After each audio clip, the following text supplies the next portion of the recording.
Rumah Sakit dan Pendidikan James Riyadi dan Laboratorium Kloningan Jokowi Palsu. Oleh Christovita Wiloto, Chairman Strategik Indonesia.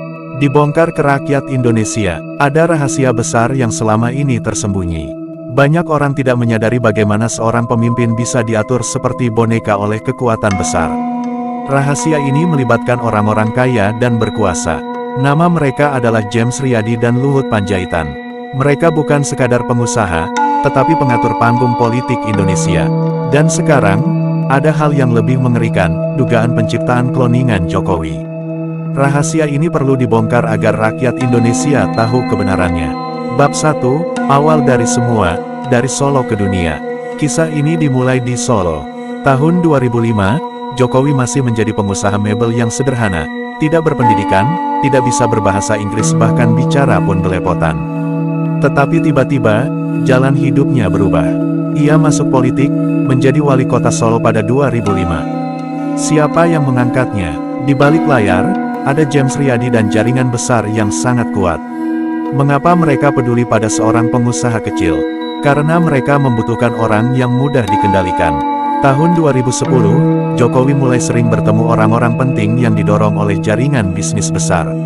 Tidak lama, ia didorong menjadi gubernur Jakarta pada 2012. Semua ini bukan kebetulan. Dukungan media, dana, dan strategi dikendalikan oleh kekuatan besar yang menginginkan pemimpin yang patuh.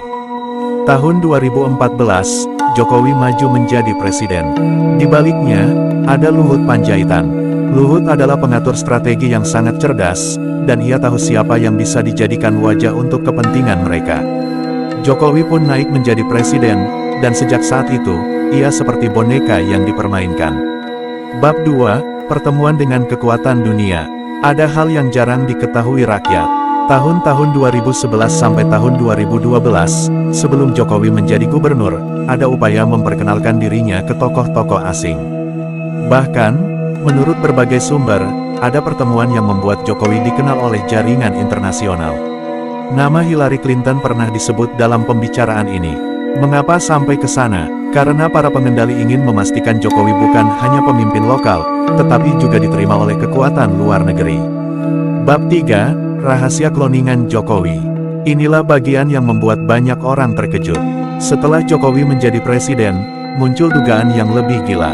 Mereka tidak hanya mengendalikan Jokowi, tetapi menciptakan banyak kloningan Jokowi. Mengapa? Karena mereka ingin kekuasaan ini tidak pernah goyah. Dengan kloningan, mereka bisa menciptakan sosok yang selalu tampil, bahkan bila ada risiko terhadap yang asli. Bagaimana caranya? Disinilah peran James Riyadi menjadi sangat penting. James bukan hanya pengusaha, ia juga pendiri banyak lembaga pendidikan dan kesehatan yang canggih. Bab 4, lembaga James Riyadi yang sangat kuat. James Riyadi mendirikan Sekolah Pelita Harapan sejak tahun 1993. Sekolah ini ada di berbagai kota besar di Indonesia. Ia juga mendirikan Universitas Pelita Harapan UPH pada tahun 1994, yang punya Fakultas Kedokteran, Fakultas Bioteknologi, dan Pusat Riset Modern. Di dalamnya ada laboratorium canggih yang bisa melakukan banyak hal, termasuk teknologi biologi yang maju. Bukan hanya itu, James Riyadi juga mendirikan jaringan rumah sakit Siloam Hospitals, rumah sakit modern yang punya peralatan super canggih. Di rumah sakit ini ada pusat kanker, dikenal sebagai Mohtar Riyadi Institute for Nanotechnology (MRIN). MRIN ini berdiri untuk riset kanker dan teknologi medis tingkat tinggi. Para ahli terbaik ada di sini, mulai dari dokter, ilmuwan, sampai pakar teknologi biomedis. Dengan jaringan ini, mereka punya kemampuan membuat sesuatu yang sulit dipercaya orang awam.